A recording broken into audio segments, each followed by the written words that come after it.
So the single most important thing I've ever done in my life has been removing my own limiting beliefs. Just last week, my business did over $50,000. I'm currently living in a $6,000 per month apartment. Heck, I even moved to Dubai back in October with my fiance. And in this video, I'm gonna go over the limiting beliefs I've had and how I overcame them. And I believe for the right person, this can completely change their life. It at least did for me, and I can only speak from personal experience. And starting off with the first thing that I've reflected upon a lot, that is, if you're so smart, then why aren't you rich yet? The first time I read this was from a book from Naval Ravikant. And I read it while I was in business school, I believe around five years ago.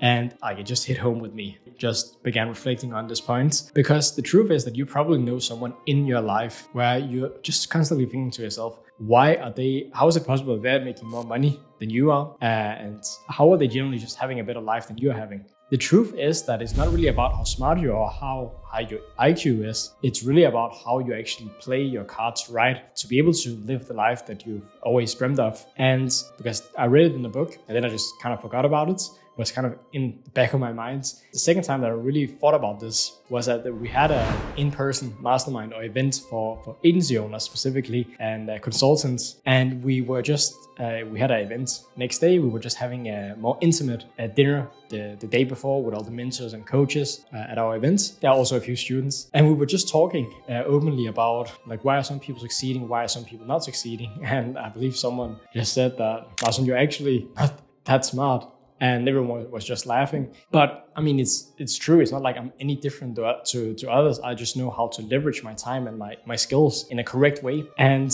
that is essentially the truth. You don't have to be a genius or Albert Einstein to become successful. You just have to actually be able to spot the right opportunities, use your skill sets, learn a skill set to be able to become valuable in the market. That's how capitalism works. You have to have something that's valuable that people want to pay you money for and solve a problem for people. That's how this system works. And ever since then, I've just continuously reflected upon it, because a lot of people are very smart, but are just not using it for anything. And I think it's even something for, at least for myself, because growing up, I've always been very smart in school and gotten very good grades. But there is just a thing where you essentially become stuck because you are thinking about all the different problems and solutions to different things that you end up just not taking any action. And that's how most people fail. They don't take enough action. They overanalyze every single component to, for example, the business model they want to choose. They just overanalyze every single situation because they are so smart that they never end up actually taking action. So the people that are less smart just do it. That's something that I think really is something key to overcome, because it's all about action. And after action, it's about taking action on the right things, essentially. But for those of you that are maybe just in the start, well, then it's not really about taking action on the right thing. It's just taking action on anything, because all business models work. There are some that are better than others, but most business models out there can work if you make it work. If you actually stick to one thing for 1 year straight, then you will make it happen. And that's just something that I think is very key. And it kind of leads me to the next point, which is what I call the expert fallacy, that you don't have to become an expert to get paid. That's essentially that, because I remember back when I was, this point 6 years ago, when I began this entire journey, when I was 15, it was not like I was the best at digital marketing. I hadn't gotten through a formal education. I didn't have experience, but I still got paid. When I was 15, I set a goal to make $10,000. I believe I set the goal to 2 or 3 years. 2 years time, I'll be able to make 10K per month. That did come true. I think even a little bit before that. Back when I was 15, I tried everything. I failed with everything.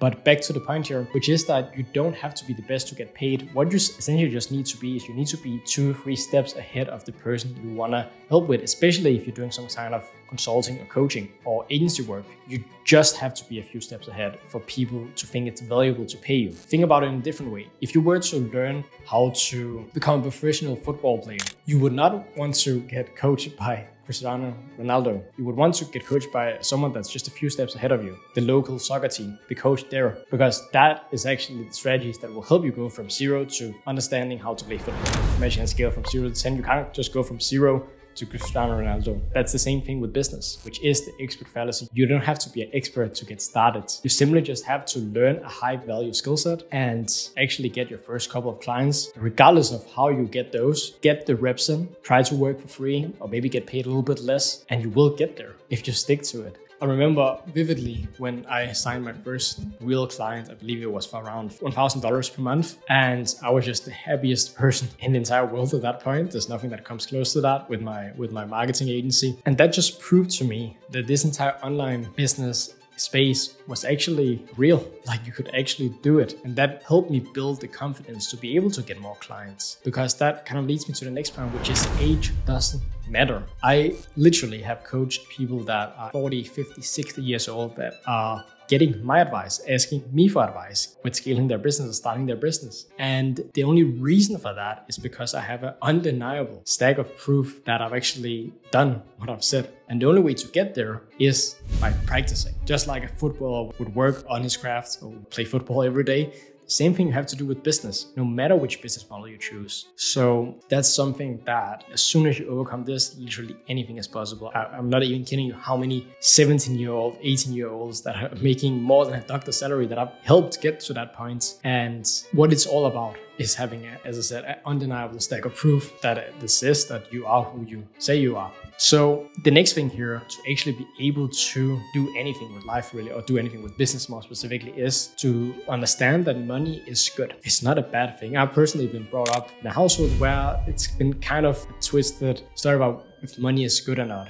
And I believe a lot of people have been in the same situation. Maybe you're not, but for a lot of people, then money is maybe something you don't talk about. I come from, lived in Denmark for the most of my life, and money and success is not something you usually want to talk about. There's a thing called janteloven, which basically says that you should not try to become better than others, and essentially suppressing success, I would say, almost. And one of those components is, of course, that saying that money is not everything. But the truth is that if someone in your family got dangerously sick and the hospital for some reason can't get your mom in to get an operation and she needs to go to a private hospital, then suddenly money is very, very important. So understanding that money is simply an exchange of value. It's just how we do it. We've chosen money to be able to do it. Before we did it with gold. It's just an exchange of value, and the more valuable you become as a person, the more valuable your business becomes, and the more you can help people, and the more you can essentially provide an impact also. That's how it works. And when I began understanding that money is actually a very good thing, that's also when things began clicking for me a lot. And this leads me to my next point, which is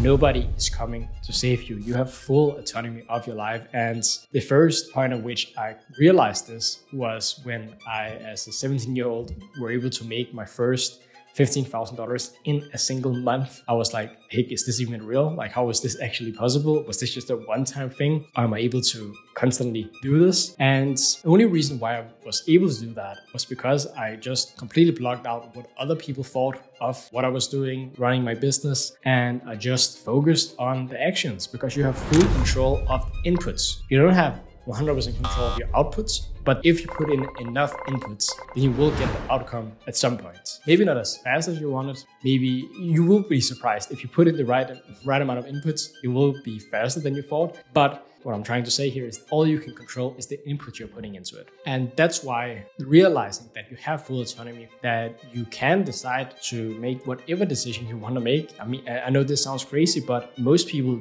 live, including myself back in the past, and sometimes me even now, we just live on a day-to-day autopilot, not even realizing the consequences of our actions. And this leads me to my next point, which is realizing how second-order consequences actually dictate your life. Because when you have full autonomy, you know that you don't have to listen to other people's advice. You still might make mistakes. I still make mistakes on a day-to-day basis. But realizing and thinking about second-order consequences will really change the way you're thinking. For example, let's say you wanted to buy a PlayStation. One thing is buying the PlayStation. Maybe it's in a discount. But what you have to think about is what is the second, third, fourth, and fifth order consequence of this action. If you bought a PlayStation, then you obviously need to use it. And then you're going to spend maybe 2 hours per day on that. That's 14 hours in a week. And suddenly those hours could have been spent to something else. I remember myself throwing out my TV and PlayStation just because of that back when I got started with this journey, because I realized that if I'd spend that hours on playing, I would not have that time to actually build, scale my business and build my future. And all of that can wait when I've actually achieved all those things. And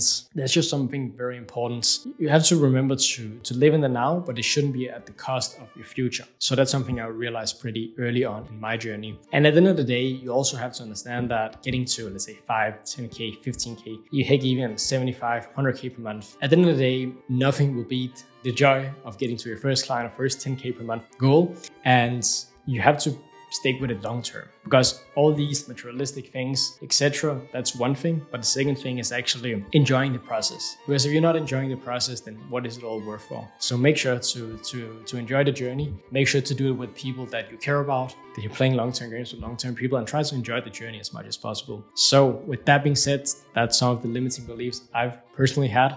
Let me know what you think down in the comment section down below, and if I should make more of these types of videos. At least I hope this was valuable for at least one of you that watched. And yeah, that's pretty much what I have to say today. See you in the next video.